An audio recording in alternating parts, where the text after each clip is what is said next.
Yo, guys, in Ngabanjwa, I was in shackles and chains. That's how hectic my capturing was during this little debacle. What they do? Welcome to the channel. Thanks so much for joining me and watching me in my shenanigans. I'm excited to tell you this movie of a story. So grab your popcorn, grab your wine, juices, because we probably only have juices. My name is Ntombi-Yensimbi Malinga, but in the very quiet streets, at least for the next couple of days, I am still Ntombi-Yensimbi, and that will never change because that is who I am, that's who I'm going to be forever and ever, amen. What had happened was, it was a particular Easter of a particular year. Some things that are very significant about this year was Deadpool. Deadpool was the first R-rated Marvel film that was released. It did pretty well, in my opinion. I enjoyed it. It was great to see a superhero who was making, pee jokes. Anyway, it is what it is. People were bumping into each other, nearly dying because they're chasing virtual Pokemon in the streets. So if you were to crash into someone, you wouldn't crash into someone because they're crashing into you because they like to had a crash into you, because they're looking down into their phones looking for Pikachu and what are the other ones? Let's go with Pikachu. They're looking for Pikachu. Sales for lemonade went up by 5 million% because Beyonce had people information to buy lemonade she was serving, and it was fantastic. So that was the year that this happened. I was just a kid who had a bunch of money in her account and did not know what to do with it. So cool. Anyway, usually in Easter you come back from your schooling, come back home just to spend those couple of days with the Lord and your family and your friends. So when I arrived, my friends like, alright, cool. So on Saturday, sis, we're gonna have a little diggy. I'm like, alright, cool, I am down. The Friday arrives, Good Friday. We all go to church. We enjoy church. We greet the old people after church. And then I get to the bright idea to go and buy a liquor at the liquor store, dressed like I'm from church. I'm like, alright, cool.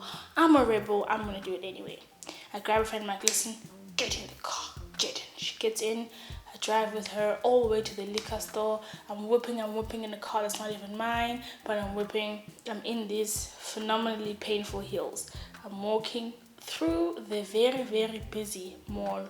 Get to the liquor store, and there's this huge sign that says on special. So the bottle that I was buying was on special. So my friend is hollering, she's hysterical next to me because she's excited. So I'm like, alright, cool, baby girl, choose the flavor you want. She's like, really? Me? I'm like, yes, anyone you want. She chooses her flavor. I go to the teller, I swipe, I wink at him, I'm like, and he's like, ooh, okay. Grab the plastic, get out of the liquor store. We're driving back. I'm like, alright, baby girl, you keep this. We're gonna devour that tomorrow. It's now Saturday. I wake up, I'm feeling good. Clean myself up so I can look fresh for this little shindiggy. And then, alright, cool. I'm like, alright, cool. Parents, I'm out. I'm about to party with my friends. We're chilling, and it's not late at all. Let me say it was about like 9 p.m. chilling. I'm okay now. I'm great. Everybody looks fabulous. Everybody looks cute to me. So it was very, very interesting time. My phone vibrates because I'm getting a text. This text is the beloved D Mama, and she's like, hey, listen, if you haven't noticed, there's no more sun. So I need you to get your ass home. And I'm like, hey, boy, just give me a few more hours. She's like, no. I'm like, okay, I'm out. I chug like 2 liters of water, get in the car, I go back home. So because of the state that I'm in, I'm still fine, but the state, I cannot carry a conversation without jumping. So I'm going to get home, greet everybody, go straight to bed. She comes into the room. She's like, so where did you go with my car yesterday when you disappeared?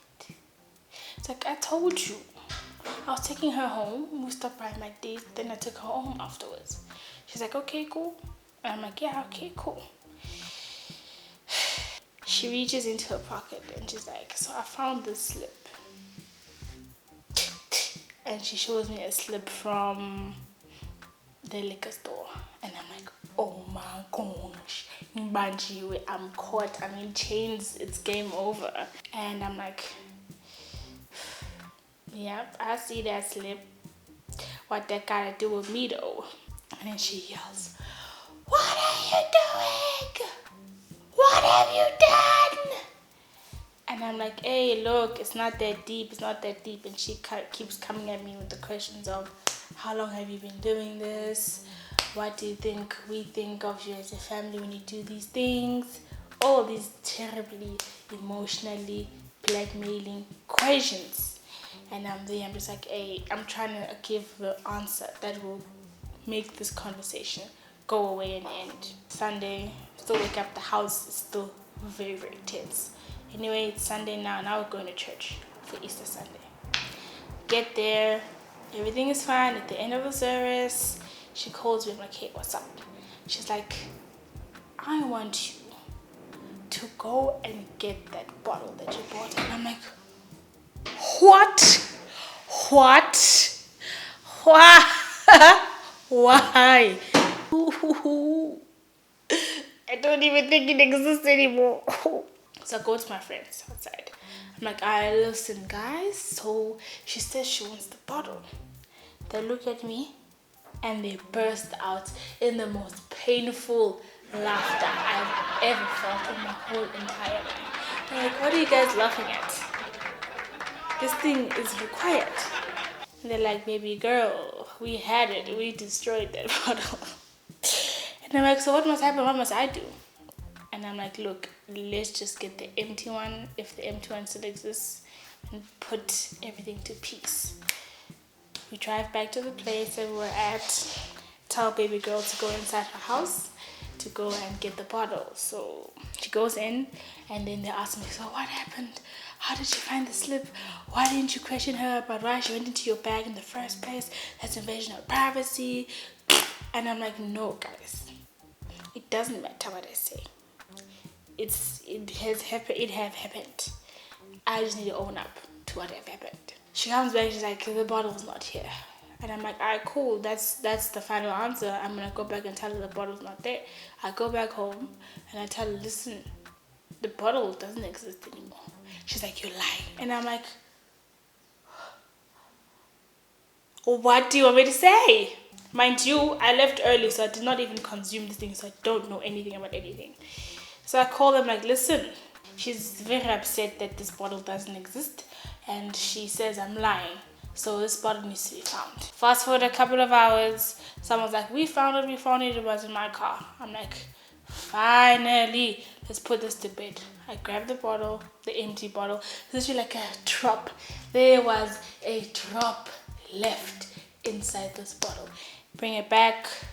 I get a talking to, don't do this, don't do that. I wasn't grounded or anything.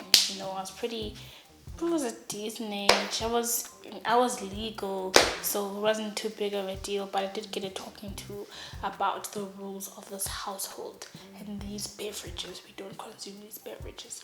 So I had to come to terms with that very, very quickly. And yeah, it was tense for a while after that, and just had to get through it and get over it. But I think I have a moral. The moral of the story is there's a time and a place. There is a time and a place for these things, and the time is certainly not Easter. It's not Good Friday, and the place is definitely not your home where you are vulnerable to be caught and put in jail. Don't do that. Yeah, so those are my true and honest conclusions. And stay safe. Don't do drugs, please don't. And definitely stay in school. I did promise to change my ways, which I did for a little while.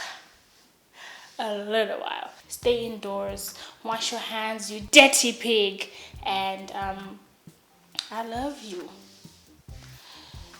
I feel like I know you, so it's easy for me to love you. Okay.